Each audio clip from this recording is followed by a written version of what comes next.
Greetings all, Dr. X here, good to see ya. All right, so today's cultural studies lecture I've titled Unpacking Power and Privilege because it's all about conflict theory, Karl Marx, and stratification in society. Let's start by recognizing what social stratification is and what inequality is.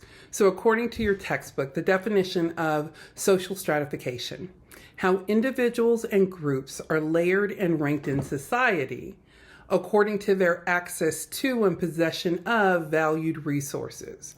So in other words, social stratification occurs when in society salient characteristics are defined and then used to determine who has and who doesn't have access to valued resources, right? So that's social stratification. Now, as a result of social stratification, what we see happening in society is what we call inequality.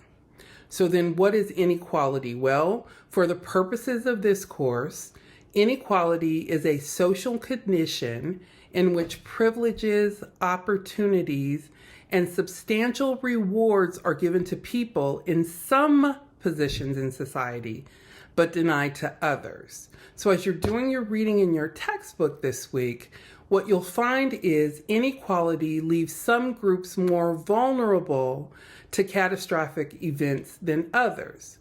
Inequality is created when stratification is used to denote who has and who doesn't have in our society. So let me begin with the definition of conflict theory and introduce you to Karl Marx.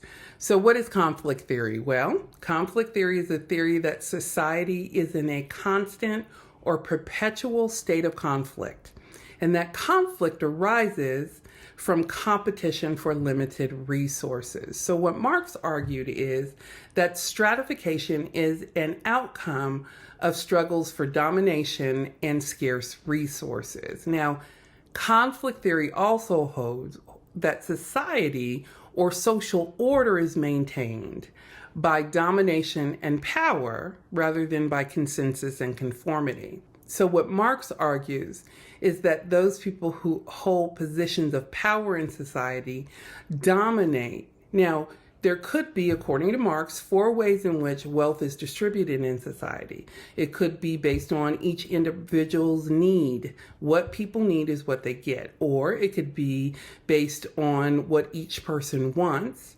It could be based on what each person earns, or it can be based on what each person can take for themselves. The argument is that those people in power and that dominate take what they want at the expense of the needs of others. So Marx argued that there are 2 economic social classes. The first is the bourgeoisie. Now that group is the group of people, the haves.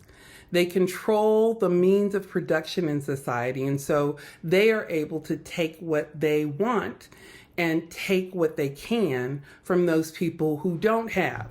The don't haves, or the have-nots, are the proletariat. So the proletariat, or the have-nots, they are the ones that remain exploited within a class-conscious society. Now, adding to Marx's theory was Max Weber. Now, what Weber added was the 3 P's that work to determine stratification. So he talked about property meaning ownership or wealth. So wealth then was the total value of an individual or a family, and that included income, stocks, bonds, real estate, anything that adds to the wealth of a person. That was the property part. Power, he then argued, was about influence. So it was about one's ability to influence another person even in the face of opposition for one's goals. In other words, you can influence your way into getting what you wanted. Prestige then is status. It's the status that someone holds, a person holds in society, or their standing in society in relation to other people. Okay, so when we're talking about stratification, let's use the US as an example of stratification. This semester, when I talk about income and wealth, here's what I mean by income and wealth. Income, then, is money received from work or investments. So it can be from any intake that you have from work or investments. Wealth, on the other hand, is an accumulation of assets. So wealth is the worth of a person based on his or her financial holdings like stocks, bonds, investment accounts, etc., and property like homes. Okay, so that's what I mean by income and wealth. Well, when we look at the way in which wealth is distributed and income is distributed across the United States, it is more uneven today than it has been at any time since the Great Depression. So as you're completing your readings this week, you'll look and see more reasons why and rationales for why there is such a disparity right now between wealth and income among people in the United States. And right now, one thing that I noted from the readings, there are more people in temporary employment now than at any other time that we can think of in recent history. All right, so what is the explanation for some of that inequity in wealth and income? Well, status inconsistency is one of those key terms you'll learn about this week. So what is status inconsistency?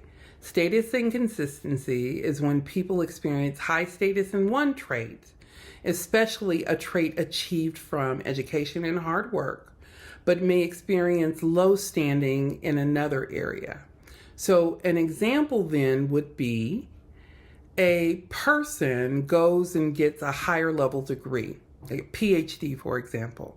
They go on and get a PhD, and so their status, because of that PhD, because of that level of education, they achieve a certain new level of status because of that education. But when they go and look for work, they're hired in lower level positions where the PhD doesn't really make a difference for the job they get, because they go and get the job that's going to pay them what they need in order to pay off debt, right? To be able to live. So it may be that you have a higher level degree, but then you take a lower level position, lower status. So even though in some areas the higher level of education can you achieve a certain trait and level of experience or a level of status, then in society, though, they may only hire you in certain positions because of your race, because of your gender, which speaks to status inconsistency. All right, so let me talk just quickly about conflict theory and notions of poverty. So if we're coming from a conflict theorist perspective, conflict theory argues that some people actually benefit from keeping poor people poor. So poverty provides a convenient scapegoat to blame those that are poor for being poor. It creates jobs for those people who find themselves in the bourgeoisie class and the higher classes.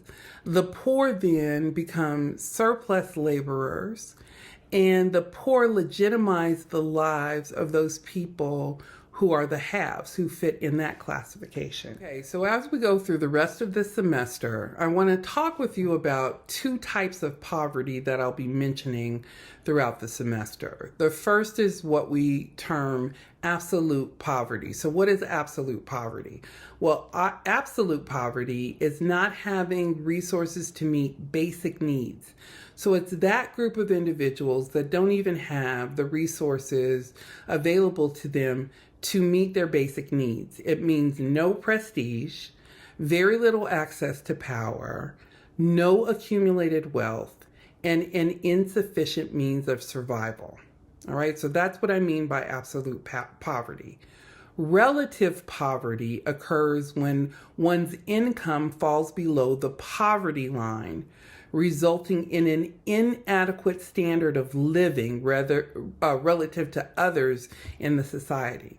So where absolute poverty is about not having any resources Relative poverty really is about, it's a fluctuating thing where someone, based on their income level, they may lose income for a little while that pushes them below the poverty line, and it impacts their standard of living, versus someone who has basically nothing, has no ability to cover all of their basic needs, right? All right. I'll say this last thing from your readings about the feminization of poverty. So the feminization of poverty refers to the trend in which single females with children make up a growing proportion of those in poverty.